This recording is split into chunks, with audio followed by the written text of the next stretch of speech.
الحمد لله نحمده ونستعينه ونستغفره ونؤمن به ونتوكل عليه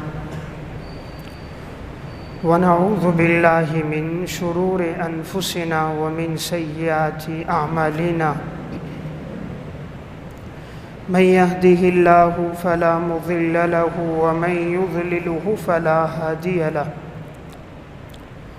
وأشهد أن لا إله إلا الله وحده لا شريك له وأشهد أن محمدًا عبده ورسوله أما بعد فأعوذ بالله من الشيطان الرجيم بسم الله الرحمن الرحيم سبحان الذي أسرى بعبده ليلا من المسجد الحرام إلى المسجد الأقصى الذي باركنا حوله لنريه من آياتنا إنه هو السميع البصير وقال الله تبارك وتعالى في القرآن المجيد والفرقان الحميد اقتربت الساعة وانشق القمر وقال النبي صلى الله عليه وسلم فضلت على الأنبياء بست أعطيت جوامع الكلم ونصرت بالرعب وأحلت لي الغنائم وجعلت لي الأرض مسجدا وطهورا وأرسلت إلى الخلق كافة وختم بي النبيون رواہ مسلم صدق اللہ العظیم۔ میرے انتہائی واجب الاحترام قابل صد احترام بھائیوں، دوستوں اور بزرگوں، میں نے آپ کے سامنے قرآن کریم کی 2 آیات اور نبی اکرم صلی اللہ علیہ وسلم کے ارشادات میں سے ایک حدیث پڑھی ہے۔ قرآن کریم کی جو پہلی آیت میں نے آپ کے سامنے تلاوت کی، سبحان الذی اسریٰ بعبدہ لیلا من المسجد الحرام الی المسجد الاقصی، پاک ہے وہ ذات کہ جس نے رات کے ایک مختصر حصے میں اپنے بندے کو مسجد حرام سے لے کر مسجد اقصی کا سفر کروایا۔ اس آیت میں اللہ رب العزت نے آپ صلی اللہ علیہ وسلم کے ایک بہت بڑے معجزے یعنی واقع معراج کو بیان فرمایا، اور دوسری آیت میں اقتربت الساعۃ وانشق القمر، اس میں اللہ رب العزت نے آپ صلی اللہ علیہ وسلم کے ایک بڑے معجزے انشقاق قمر یعنی چاند کے 2 ٹکڑے ہونے کو بیان فرمایا ہے۔ حدیث میں رسول اللہ صلی اللہ علیہ وسلم نے ارشاد فرمایا فضلت علی الانبیاء بست، مجھے تمام انبیاء علیہم السلام پر فضیلت دی گئی 6 باتوں کی وجہ سے۔ اعطیت جوامع الکلم، اللہ رب العزت نے مجھے جوامع الکلم عطا فرمائے ہیں۔ اس کا مطلب ہے کہ الفاظ مختصر اور مفہوم بہت زیادہ، یعنی اللہ نے یہ نعمت جو مجھے عطا فرمائی کہ میں جب کوئی بات بیان کرتا ہوں تو اس کے الفاظ مختصر ہوتے ہیں، لیکن اس کے معانی کے اندر اور اس کی تشریح اور تفصیل کے اندر بہت بڑی وضاحت ہوتی ہے۔ تو آپ صلی اللہ علیہ وسلم کے مختصر ارشادات ہیں، اور حضرات محدثین اکرام نے ان سے 20 مسائل کا استنباط کیا، جیسے یا ابا عمیر ما فعل النغیر، آپ صلی اللہ علیہ وسلم کا یہ جو ارشاد تھا اس سے محدثین نے 68 مسائل کا استنباط کیا۔ حضرت ابو سعید خدری رضی اللہ تعالیٰ عنہ کی جو روایت ہے کہ امرنا رسول اللہ صلی اللہ علیہ وسلم بسبع ونہانا رسول اللہ صلی اللہ علیہ وسلم بسبع، اس آیت سے علامہ ابن دقیق العید رحمۃ اللہ علیہ نے 500 سے زائد مسائل کا استنباط کیا۔ تو اللہ تبارک و تعالی نے حضور کو پہلی چیز عطا فرمائی جوامع الکلم، وَنُصِرْتُ بِالرُّعْبِ، اور ہم نے آپ کو رعب عطا کیا۔ رعب کا مطلب یہ تھا کہ 1 مہینے کی مسافت تک آپ صلی اللہ علیہ وسلم کا رعب ظاہر ہوتا تھا کہ دشمن اگر 1 مہینہ دور بھی ہو پھر بھی وہ آپ صلی اللہ علیہ وسلم سے خوف زدہ ہوتا تھا۔ وَجُعِلَتْ لِيَ الْأَرْضُ مَسْجِدًا وَطَهُورًا، اور اللہ تعالیٰ نے میرے لیے ساری زمین کو مسجد بنا دیا کہ جہاں عبادت کا وقت ہو تو امت کے لیے آسانی ہے کہ وہ مصلی ڈال کر نماز پڑھ سکتے ہیں، اور ساری زمین کو اللہ نے پاک بنا دیا کہ اگر پانی نہ ملے تو انسان مٹی سے تیمم کر کے نماز پڑھ سکتا ہے۔ وَجُعِلَتْ لِيَ الْأَرْضُ مَسْجِدًا وَطَهُورًا وَأُحِلَّتْ لِيَ الْغَنَائِمُ، اور اللہ نے میرے لیے غنیمت کے مال کو حلال کیا۔ حضور سے پہلی شریعتوں میں غنیمت کا مال کھانا حلال نہیں تھا، بلکہ غنیمت کے مال کو ایک پہاڑ پہ رکھتے اور آگ اسے جلا دیتی تو گویا قبولیت ہے، آگ نہ جلاتی تو گویا قبول نہیں ہے، لیکن اس امت کے لیے غنیمت کے مال کو حلال کر دیا گیا۔ وَأُرْسِلْتُ إِلَى الْخَلْقِ كَافَّةً، اور اللہ تعالیٰ نے مجھے تمام انسانوں کی طرف پیغمبر بنا کر بھیجا ہے۔ پہلے جو پیغمبر آتے تھے کسی ایک شہر، ایک قریہ اور ایک بستی کی طرف، لیکن آپ صلی اللہ علیہ وسلم کو اللہ رب العزت نے ساری کائنات کے لیے پیغمبر بنا کر بھیجا۔ وَخُتِمَ بِيَ النَّبِيُّونَ، اور میرے اوپر نبیوں کا خاتمہ ہو گیا، یعنی میں آخری پیغمبر ہوں، میرے بعد کوئی نبی نہیں آئے گا، تو آپ صلی اللہ علیہ وسلم خاتم النبیین ہیں۔ تو اس حدیث میں آپ صلی اللہ علیہ وسلم نے اپنی 6 خصوصیات بیان فرمائیں۔ اللہ رب العزت اپنے ہر پیغمبر کو معجزات اور خصوصیات عطا فرماتا ہے۔ معجزہ اسے کہا جاتا ہے کہ جو دنیا میں کوئی اور انسان پیغمبر کے علاوہ نہ لا سکے، اور جس کو لانے سے سب عاجز ہو جائیں تو پیغمبر اس چیز کو لے کر آتا ہے، تو یہ معجزہ ہے۔ معجزہ حقیقت میں اللہ رب العزت کا فعل ہوتا ہے اور وہ پیغمبر کے ہاتھ پر صادر ہوتا ہے تاکہ لوگ اس پیغمبر کی نبوت پر ایمان لے کر آئیں۔ وہ عادت کے برخلاف ہوتا ہے، جب لوگ دیکھتے ہیں تو انہیں اس نبی کی سچائی کا علم ہو جاتا ہے۔ جیسے اللہ رب العزت نے صالح علیہ السلام کو معجزہ دیا کہ پہاڑ سے ایک زندہ اونٹنی نکل کر آئی، حضرت موسیٰ علیہ السلام کو معجزہ دیا کہ انہوں نے لاٹھی پتھر پہ ماری تو 12 چشمے جاری ہو گئے، سمندر پہ ماری تو سمندر میں راستے بن گئے، موسیٰ علیہ السلام اور قوم پار ہو گئی، فرعون اور لشکر آیا تو ڈوب گیا۔ ابراہیم علیہ السلام کو معجزہ دیا کہ جب انہیں آگ میں ڈالا گیا تو اللہ نے آگ کو گل گلزار بنا دیا۔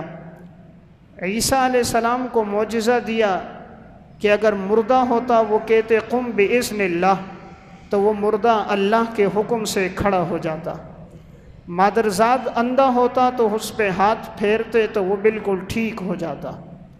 جسے برس کی بیماری ہوتی عیسیٰ علیہ السلام اس پہ ہاتھ پھیرتے تو وہ تندرست ہو جاتا۔ تو اللہ رب العزت اپنے ہر پیغمبر کو معجزات عطا فرماتے ہیں۔ تو جب جناب رسول اللہ صلی اللہ علیہ وسلم تشریف لائے تو اللہ تعالیٰ نے آپ کو بھی معجزات عطا فرمائے۔ آپ صلی اللہ علیہ وسلم کی زندگی کا سب سے بڑا معجزہ تو قرآن کریم ہے، جو اس وقت سے لے کر آج تک زندہ جاوید موجود ہے۔ 1440 سال کا عرصہ گزر چکا ہے، لیکن قرآن کریم اپنی اصلی حالت پر موجود ہے۔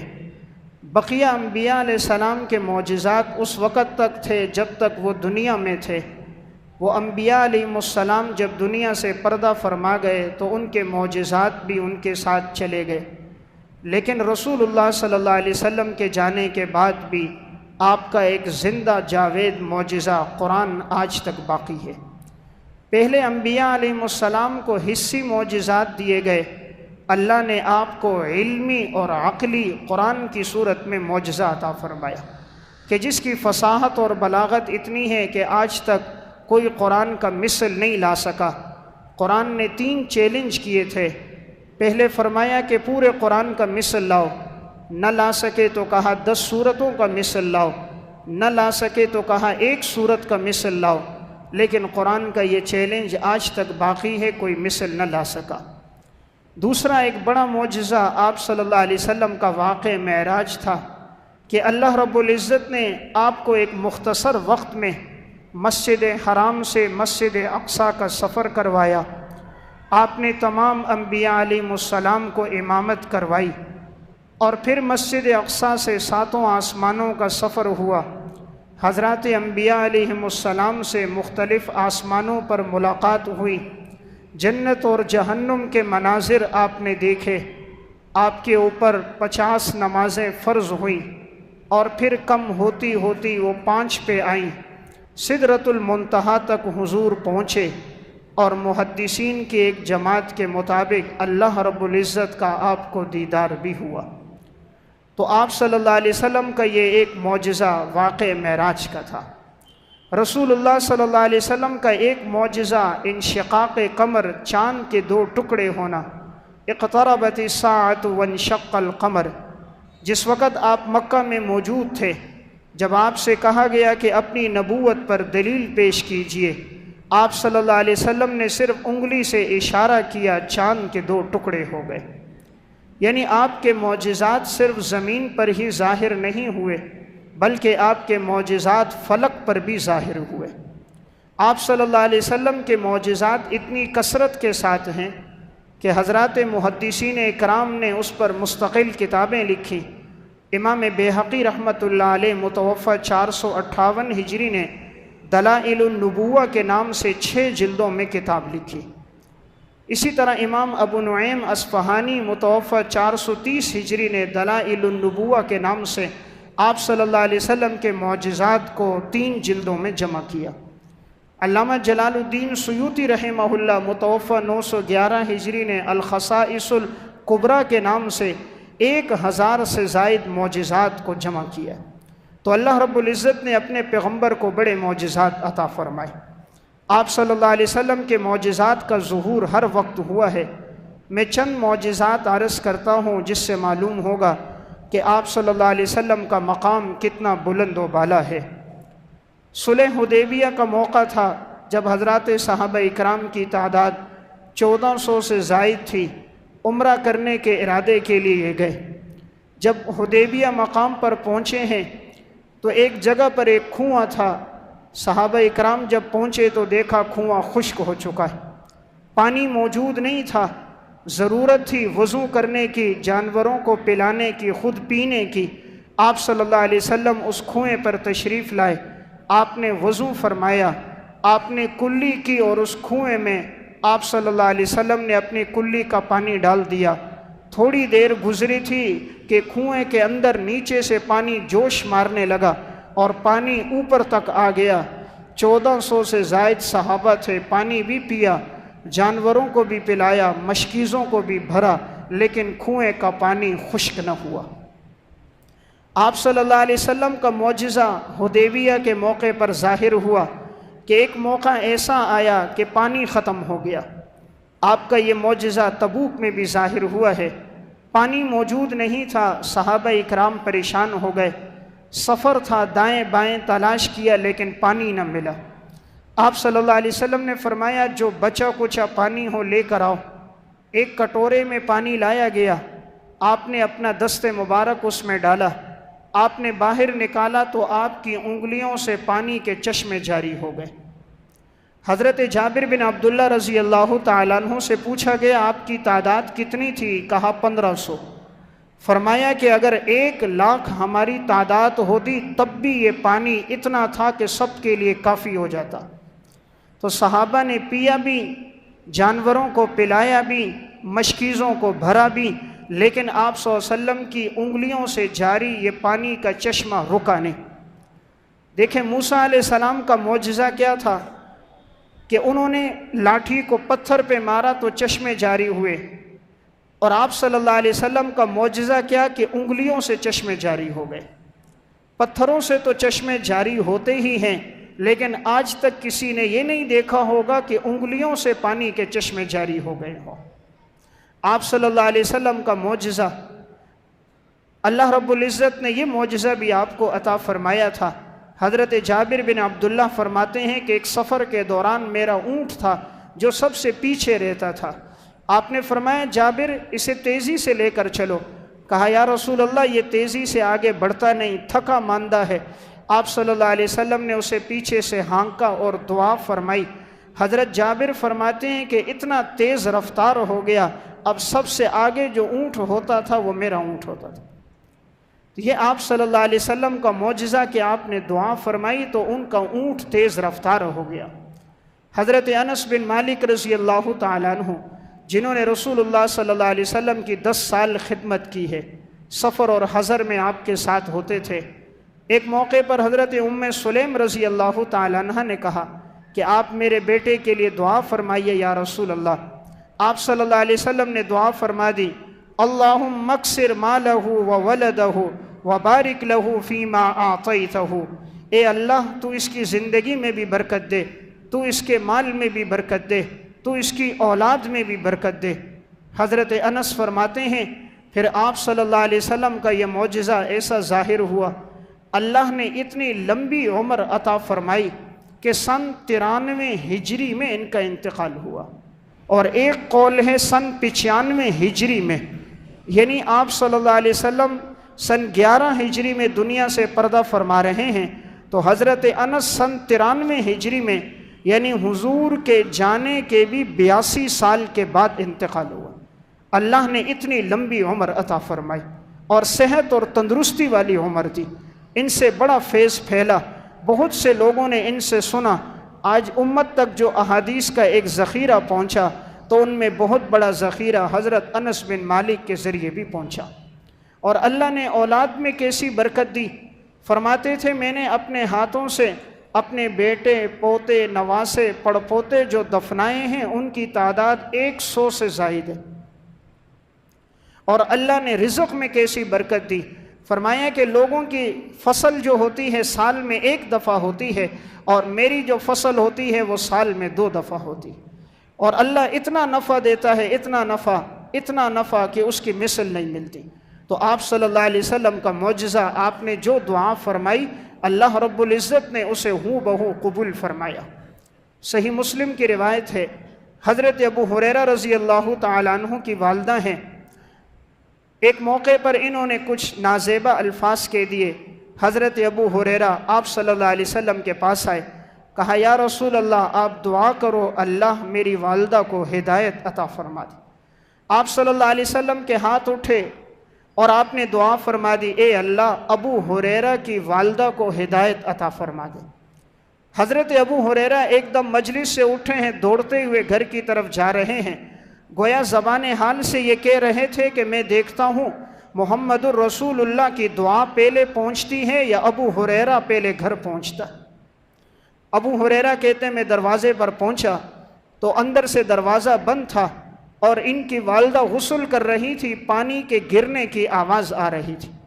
انہوں نے دروازے پر دستک دی تو والدہ نے کہا ابو ہریرہ ٹھہرو میں غسل کر رہی ہوں۔ غسل سے فارغ ہوئیں، اسی موقع پر کلمہ پڑھ لیا، اشہد ان لا الہ الا اللہ و اشہد ان محمدًا عبدہ و رسولہ، کہا مجھے حضور کی بھی خدمت میں لے کر چلو۔ ابو ہریرہ پھر دوڑتے ہوئے آئے ہیں اور آپ صلی اللہ علیہ وسلم کو خوشخبری سنائی کہ یا رسول اللہ آپ کی دعاؤں کے طفیل میری والدہ مسلمان ہو گئی۔ یہ آپ صلی اللہ علیہ وسلم کا معجزہ تھا، آپ نے ہاتھ پھیلائے، اللہ نے ابو ہریرہ کی والدہ کو ایمان کی دولت سے نواز دیا۔ غزوہ خیبر کا موقع ہے، رسول اللہ صلی اللہ علیہ وسلم فرماتے ہیں کل کے دن میں جھنڈا اس کو دوں گا جو اللہ اور اللہ کے رسول سے محبت کرتا ہے اور اللہ اور اس کا رسول بھی اس سے محبت کرتا ہے۔ جب کل کا دن آیا تو صحابہ اکرام سارے آپس میں سوچنے لگے کہ وہ کون خوش نصیب ہوگا، وہ کون نیک بخت ہوگا جسے آپ صلی اللہ علیہ وسلم جھنڈا عطا فرمائیں گے۔ صحابہ اکرام بیٹھے تھے، آپ نے فرمایا علی کہاں ہیں؟ صحابہ نے بتایا یا رسول اللہ ان کی آنکھوں میں تکلیف ہے، اس وجہ سے وہ حاضر نہیں ہو سکے۔ آنکھوں کی بیماری میں مبتلا ہیں۔ آپ نے فرمایا علی کو بلاؤ۔ حضرت علی رضی اللہ تعالیٰ عنہ کو بلایا گیا۔ جناب رسول اللہ صلی اللہ علیہ وسلم نے اپنا لعاب دہن لیا، حضرت علی کی آنکھوں میں لگا دیا۔ وہ دن اور حضرت علی کی وفات کا دن، کبھی حضرت علی کی آنکھوں میں دوبارہ کوئی تکلیف نہ ہوئی۔ یہ وہی لعاب ہے جو غار ثور کے موقع پر ابو بکر صدیق کی ایڑی پہ جناب رسول اللہ صلی اللہ علیہ وسلم نے لگایا تھا، کہ جب غار ثور میں ابو بکر صدیق نے سوراخ میں ایڑی رکھی تھی اور ایک سانپ نے آپ کو ڈسا تھا، ابو بکر نے حرکت نہیں کی کہ آپ صلی اللہ علیہ وسلم کے آرام میں خلل نہ آئے، لیکن تکلیف کی شدت زیادہ تھی، آنکھوں سے بے قطار آنسو بہنے لگ گئے، آپ صلی اللہ علیہ وسلم کے چہرے پہ لگے، آپ بیدار ہو گئے۔ فرمایا ابو بکر کیا ہوا؟ فرمایا رسول اللہ کسی چیز نے ڈس لیا ہے۔ آپ صلی اللہ علیہ وسلم نے لعاب دہن ابو بکر صدیق کی ایڑی پہ لگایا۔ وہ دن اور وفات کا دن، کبھی دوبارہ ابو بکر کی ایڑی میں تکلیف نہ ہوئی۔ تو اللہ رب العزت نے اپنے پیغمبر کو بڑے معجزات عطا فرمائے تھے، ہر موقع پر آپ کے معجزات کا ظہور ہوا ہے۔ رسول اللہ صلی اللہ علیہ وسلم کا یہ بھی ایک معجزہ تھا۔ ایک موقع پر آپ صلی اللہ علیہ وسلم نے جنازہ پڑھایا، آپ قبرستان گئے، اور جب تدفین کے بعد آپ کی واپسی ہو رہی تھی، ایک عورت نے کہا یا رسول اللہ میں نے آپ کے لیے کھانا بنایا ہے، آپ اور چند صحابہ تشریف لائیں، ہمارے ہاں کھانا کھا لیں، برکت ہوگی۔ جب بہت اصرار ہوا تو آپ صلی اللہ علیہ وسلم ان کے ہاں چلے گئے۔ جب آپ کھانا کھانے لگے، آپ نے ایک لقمہ اٹھایا، منہ میں ڈالا، ابھی آپ چبا رہے ہیں اور لقمہ دائیں سے بائیں طرف منہ میں ہے، آپ نے فوراً ہی کہا جاؤ اس عورت سے کہو کہ یہ جو تم نے بکری ذبح کی ہے اور اس کا گوشت ہمیں کھلا رہے ہو، تم نے اس کے مالک کی اجازت کے بغیر یہ ذبح کی ہے۔ آپ نے فوراً وہ لقمہ باہر نکال دیا، یعنی گویا کھانا مشکوک تھا کہ مالک سے اجازت نہیں لی گئی، تو پھر یہ بکری کیوں ذبح کی گئی؟ اس خاتون کو جب بلایا گیا اور پوچھا گیا کیا واقعی یہی بات ہے؟ اس نے کہا ہاں بالکل یہی بات ہے۔ جب مجھے حضور کی آمد کا پتہ چلا تو میں نے اپنے غلام کو بھیجا تھا کہ جاؤ جہاں بکریاں بکتی ہیں وہاں سے اچھی تناور بکری یا بکرا خرید کے لاؤ، لیکن وہ گئے، اتفاق سے انہیں کوئی نہ ملا۔ تو میں نے دیکھا پڑوسی نے چند دن پہلے یہ بکری خرید کے لائی ہے، تو میں نے ان کے گھر پیغام بھیجا جتنی قیمت پہ تم نے لی ہے مجھے فروخت کر دو یا مجھ سے زائد قیمت لے لو، اس لیے کہ آپ صلی اللہ علیہ وسلم کے لیے میں کھانا بنا رہی ہوں۔ اتفاق سے ان کے شوہر موجود نہیں تھے، تو انہوں نے کہا میرے شوہر نہیں ہیں۔ انہوں نے کہا تم مجھے بکری دے دو، جتنی قیمت ہوگی میں تمہیں دے دوں گی۔ تو چونکہ شوہر کی اجازت نہیں تھی، اجازت کے بغیر بکری ذبح کی گئی تھی، تو آپ نے لقمہ منہ میں ڈالا ہے اور آپ نے بتا دیا کہ یہ مالک کی اجازت کے بغیر ذبح کی گئی ہے، اس کا کھانا گویا کہ نبوت کے لیے درست نہیں تھا۔ آپ نے فرمایا یہ کھانا قیدیوں کو کھلا لو۔ امت کے لیے درس کیا ہے؟ آج تو ہم حرام کھا جاتے ہیں، پتہ نہیں چلتا۔ ہمارے پیغمبر کے منہ میں حلال لقمہ ہے، اس لیے کہ جب اس عورت نے کہہ دیا تھا میں قیمت دوں گی تو بظاہر کھانے میں کوئی حرج نہیں تھا، لیکن آپ نے وہ لقمہ منہ سے نکال کر امت کو درس دیا ہے کہ جب پیغمبر مشکوک چیز نہیں کھاتا تم حرام کیوں کھاتے ہو؟ یہ آپ کا معجزہ ہے کہ لقمہ منہ میں ڈلتا ہے اور آپ مطلع ہو جاتے ہیں اور آپ بتا